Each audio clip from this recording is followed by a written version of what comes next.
Go back to Jerusalem. Hello everyone, I welcome you to the third Sunday of Easter. Our readings are taken from Acts of the Apostles, chapter 2, 14, 22 to 33. The second reading is from 1 Peter chapter 1, 17 to 21.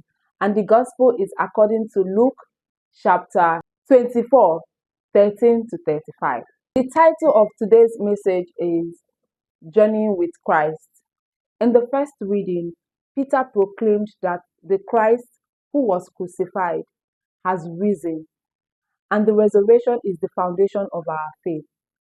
The second reading reminds us as believers that we are redeemed by the blood of Christ, and also called to live in reverence, knowing that faith is rooted in his sacrifice and resurrection. In the Gospel of today, the disciples that were on their way to Emmaus failed to recognize Jesus, but they later discovered him in the word and breaking of bread.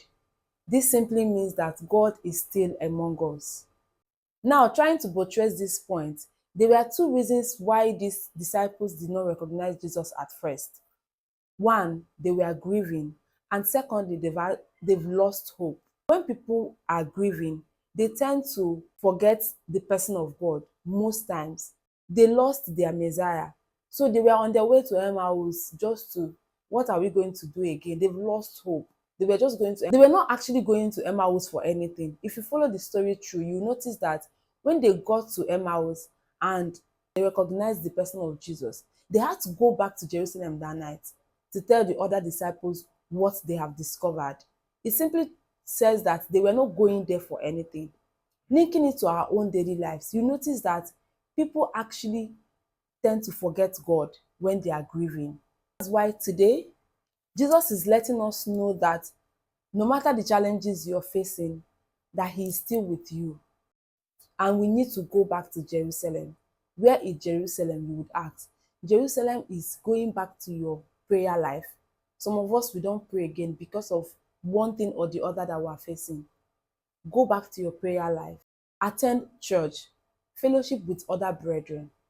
Because even the Bible said that you should not neglect the gathering of other brethren. Through that, you will see the person of Jesus. I would love to leave you with this point. First, resurrection is real and central.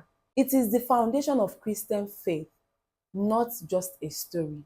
The second one, Jesus walks with us even when we don't recognize him, especially in doubt, sadness, or confusion. The third point, we encounter Christ through the scriptures and the Eucharist, like the disciples that were going to Emmaus.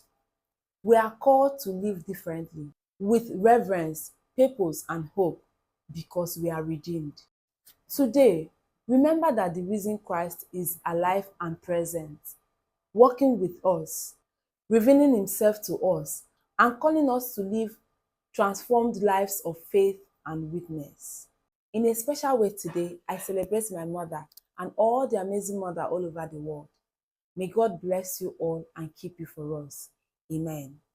And to all those who have lost their mother, may God give you the strength and the fortitude to bear the loss. May the souls of all the mothers that have passed, the souls of all the faithful departed, through the mercy of God, rest in peace. Amen. See you all in my next one. Bye.